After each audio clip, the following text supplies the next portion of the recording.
dalam tubuhnya kami mengalir darah keberanian, dalam tubuh kami mengalir darah pejuang.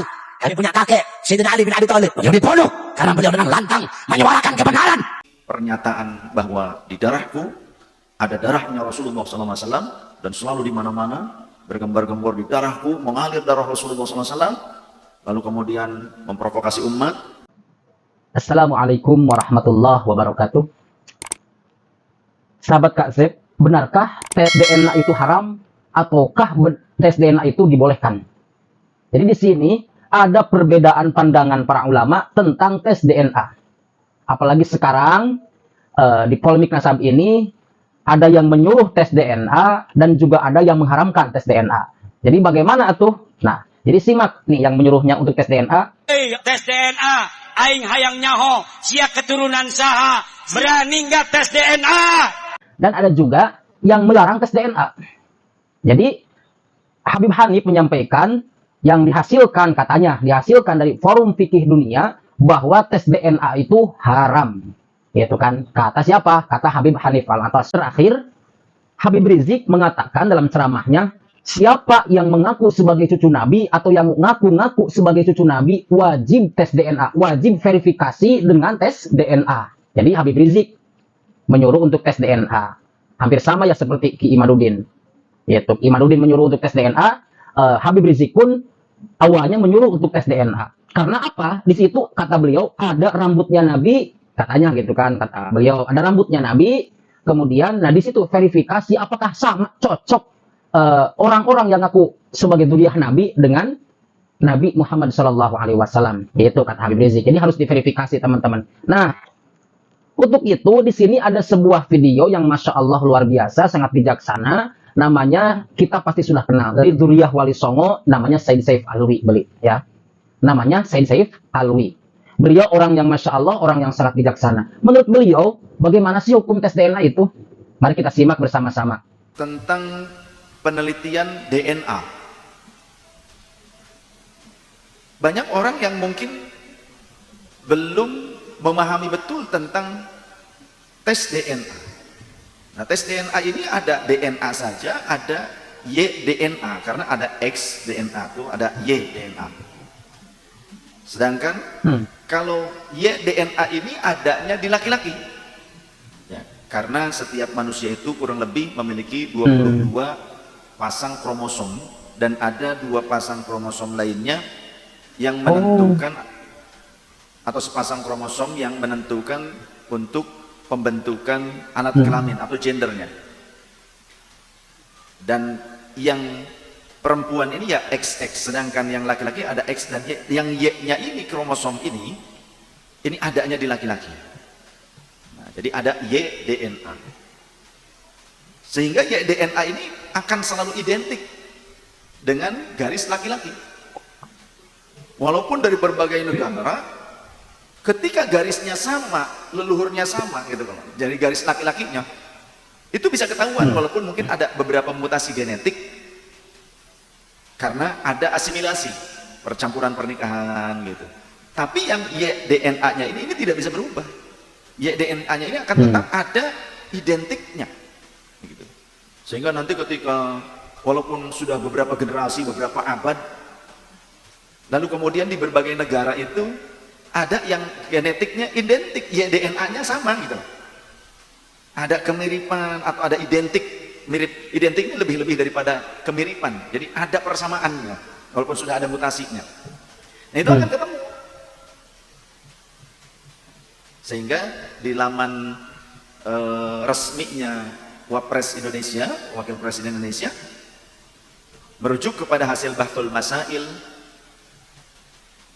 Nahdlatul Ulama, dan juga menurut para ahli genetika, genealogi, juga ahli sains, kedokteran, ternyata tes DNA bisa menjadi solusi problematika umat dalam menentukan atau menetapkan tentang hak waris, ya, ahli waris, ataupun tentang silsilah keturunan, tentang nasab. Itu ternyata juga bisa menjadi teori pendukung saintifik yang sangat akurat. yang cukup akurat dan sangat akurat. Menurut para ahli itu 99% akurat. Ya, bahkan pakai koma 99,9% akurat. Dan itu bisa dilakukan. Lantas yang menjadi barometer DNA. Jadi tes DNA itu salah satu untuk mendukung saintifik tentang tadi ya. Misalkan untuk tes DNA nasab, untuk menentukan leluhur, misalkan kan seperti itu tadi yang dibilang oleh siapa?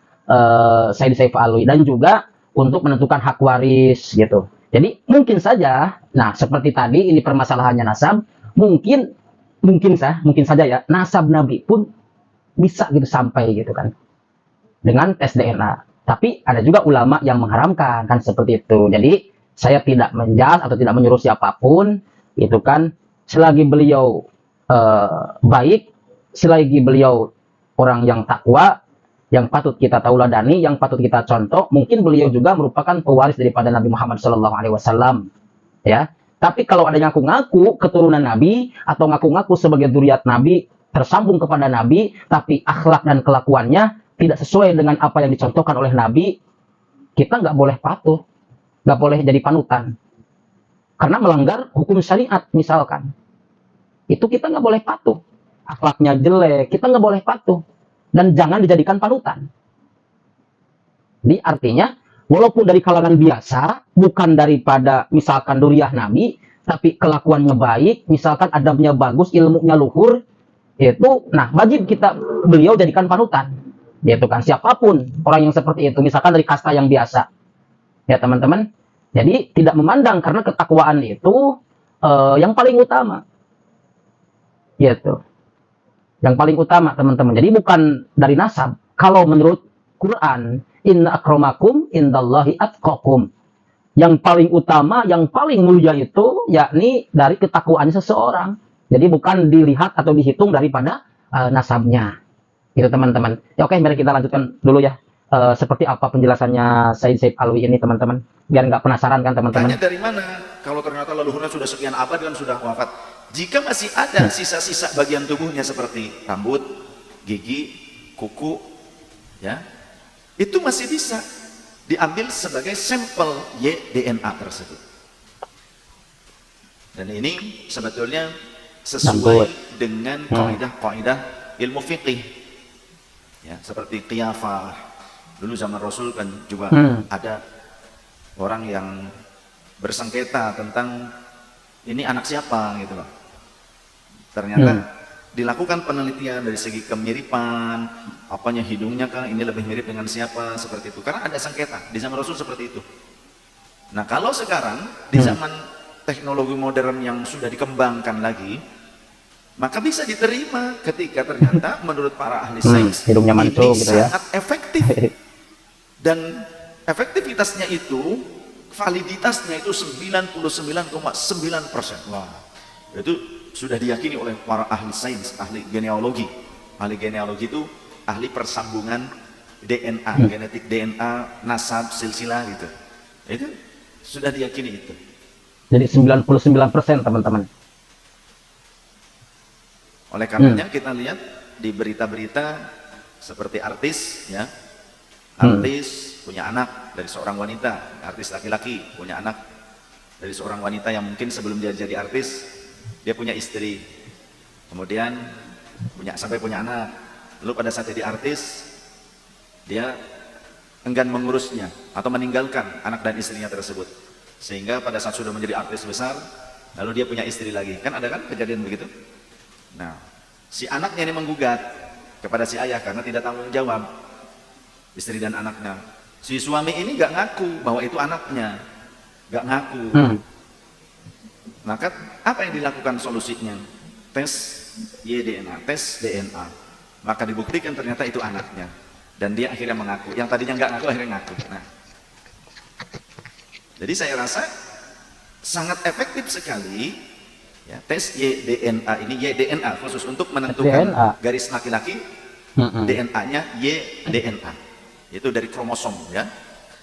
Jadi Y-DNA ini sangat efektif sekali, dan ini saya rasa sains ini juga sudah sangat berkembang pesat dan diakui keakuratannya.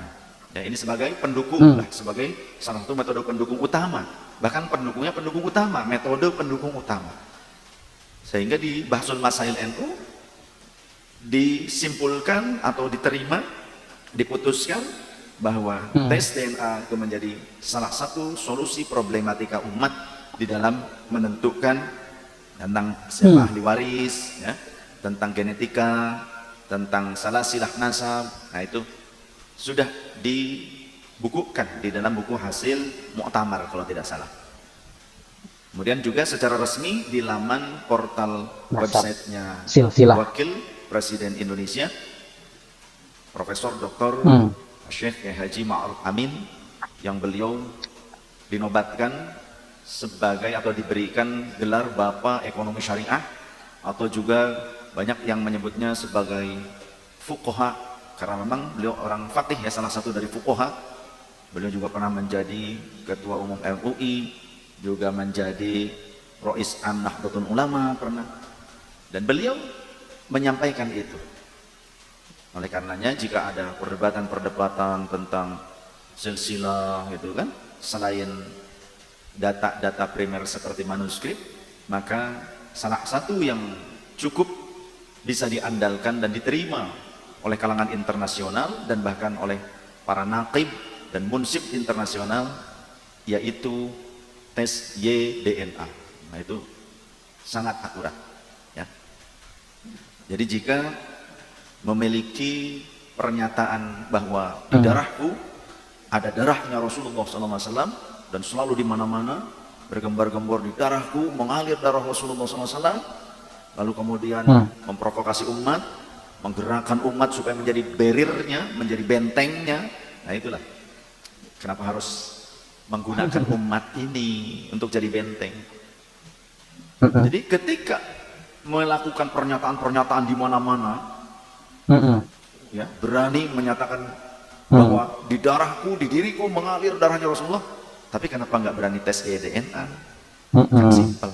Betul saja. Nggak punya uang, ada yang mau danain, ada yang mau biayai. Jadi ketika mau yakini, kenapa tidak berani untuk tes DNA?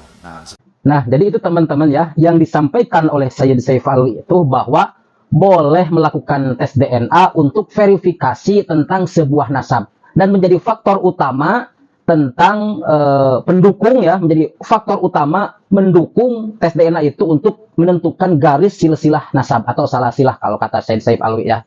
Jadi berarti kesimpulannya bahwa tes DNA itu dibolehkan, karena juga beliau mengutip dari salah satu laman resminya Wapres, yakni Ki Haji Ma'ruf Amin kalau nggak salah ya. Kemudian dari Bahsul Masail NU juga seperti itu. Jadi alhasil bahwa tes DNA itu dibolehkan, walaupun sebagian pendapat ada yang tidak membolehkan. Jadi untuk menentukan garis nasab seseorang, walaupun nasab jauh, itu harus tes DNA. Karena tes DNA itu tadi faktor utama dalam mendukung untuk ketersambungan nasab seseorang. Apalagi banyak yang ngaku-ngaku sebagai dzurriyyah Rasulullah ya di zaman sekarang. Seperti itu teman-teman. Nah di sini teman-teman ada satu komentator dari videonya. Kita bacakan saja. Mengutip pernyataan Mufti Mesir, bahwasanya tes DNA bukan untuk menafikan nasab, tapi tes DNA bisa untuk mengetahui garis nasab. Jadi untuk mengetahui garis keturunan bisa menggunakan tes DNA. Karena di zaman sekarang ini sudah sangat tidak layak. Pengakuan suatu nasab tidak disertai tes DNA dan sangat tidak layak hanya sumpah-sumpah atau pengakuan-pengakuan yang bisa direkayasa. Itu teman-teman komennya. Nah, semoga video ini membawa manfaat, memberikan pencerahan kepada kita semuanya. Wallahul muwaffiq ila aqwamit thoriq. Assalamualaikum warahmatullahi wabarakatuh.